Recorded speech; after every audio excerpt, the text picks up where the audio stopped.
അയ്യപ്പന്റെ മണ്ണിൽ നടന്നത് വെറുമൊരു മോഷണമല്ല. വിശ്വാസികളെ ഒന്നടങ്കം വഞ്ചിച്ചുകൊണ്ട് നടന്ന കോടികളുടെ പകൽക്കൊള്ളയായിരുന്നു. ശബരിമല ശ്രീകോവിലിന്റെ പടിവാതിലിൽ പോലും കൈവച്ചവർ ചിരിച്ചുകൊണ്ട് ജയിൽ മോചിതരാകുകയാണ്. കേരള പോലീസ് 90 ദിവസം നോക്കി നിന്നു, കുറ്റപത്രം നൽകിയില്ല, ചുവപ്പ് പരവതാനി വിരിച്ചു. പക്ഷേ കളി ഇവിടെ തീരുന്നില്ല. ജയിൽ കവാടത്തിൽ കാത്തു നിൽക്കുന്നത് കേരള പോലീസ് അല്ല, മോദി അയച്ച കേന്ദ്രത്തിന്റെ ഇ ആണ്. തന്ത്രിയുടെ 2.5 കോടി എവിടെ നിന്ന് വന്നു? തിരുവല്ലയിലെ ഫിനാൻഷ്യൽ സിൻഡിക്കേറ്റുകൾക്ക് പിന്നാലെ ബിനാമികൾ ആര്?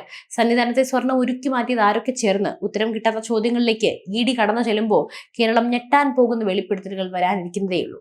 ശബരിമലയിൽ നടന്ന ആസൂത്രിതമായ സ്വർണ്ണമോഷണവും അതിനു പിന്നിലെ കള്ളപ്പണ ഇടപാടുകളും ഇന്ന് ചർച്ച ചെയ്യുകയാണ്. വിശ്വാസികൾ അറിയേണ്ട ഞെട്ടിക്കുന്ന വിവരങ്ങളിലേക്കും പുതിയ അന്വേഷണങ്ങളിലേക്കും നമുക്ക് കടക്കാം. 1-ാം പ്രതി ഉണ്ണികൃഷ്ണൻ പോറ്റിക്ക് കൊല്ലം വിജിലൻസ് കോടതി ജാമ്യം അനുവദിച്ചിരിക്കുന്നു. ഇത് നിയമപരമായ ഒരു രീതിയല്ല, മറിച്ച് അന്വേഷണ ഏജൻസികൾ ഒരുക്കി നൽകിയ രക്ഷപ്പെടാനുള്ള ഒരു പഴുതാണ്. നിയമപ്രകാരം ഒരാളെ അറസ്റ്റ് ചെയ്താൽ 90 ദിവസത്തിനുള്ളിൽ കുറ്റപത്രം സമർപ്പിക്കണം. എന്നാൽ ശബരിമല സ്വർണ്ണക്കൊള്ള കേസിൽ 90 ദിവസം കഴിഞ്ഞിട്ടും കേരള പോലീസ് കുറ്റപത്രം നൽകിയില്ല. എന്തുകൊണ്ട് കുറ്റപത്രം വൈകിപ്പിച്ചു? ഉത്തരം ലളിതമാണ്. പ്രതികളെ പുറത്തിറക്കാൻ ആഭ്യന്തര വകുപ്പ് തയ്യാറാക്കിയ തിരക്കഥയാണത്.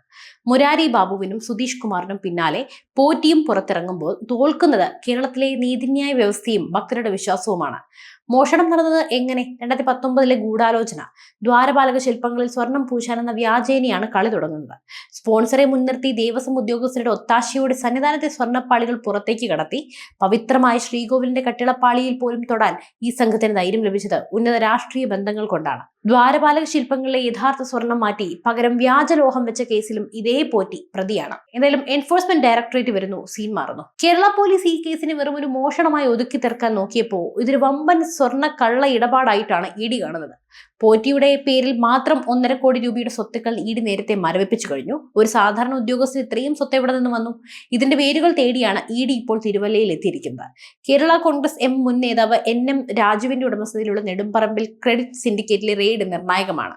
ഈ സ്ഥാപനത്തിൽ ശബരിമല മുൻ തന്ത്രി കണ്ഠർ രാജീവർ 2.5 കോടി രൂപ നിക്ഷേപിച്ചതായിട്ടാണ് പുറത്തു വരുന്ന വിവരങ്ങൾ. ബാങ്ക് പൊളിഞ്ഞിട്ടും തന്ത്രി പരാതി നൽകിയില്ല എന്നത് വലിയ നിഗൂഢതയാണ്.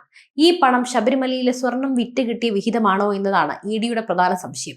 വിശ്വാസം വേണോ, അഴിമതി വേണോ? BJPയും ഹിന്ദു സംഘടനകളും CBI അന്വേഷണം ആവശ്യപ്പെട്ട് കോടതിയെ സമീപിച്ചിട്ടുണ്ട്. ഈ കേസ് വെറും ഒരു സ്വർണ്ണ മോഷണമല്ല, ഇതൊരു സിൻഡിക്കേറ്റ് ആണ്. ദേവസ്വം ബോർഡിലെ ഉന്നതർ, പുരോഹിതർ, രാഷ്ട്രീയക്കാർ എന്നിവർ ചേർന്നൊരു റാക്കറ്റ്. അയ്യപ്പന്റെ കാണിക്കപ്പണം വിദേശത്തേക്ക് കടത്തിയോ എന്നുവരെ ഇപ്പോൾ സംശയിക്കപ്പെടുകയാണ്.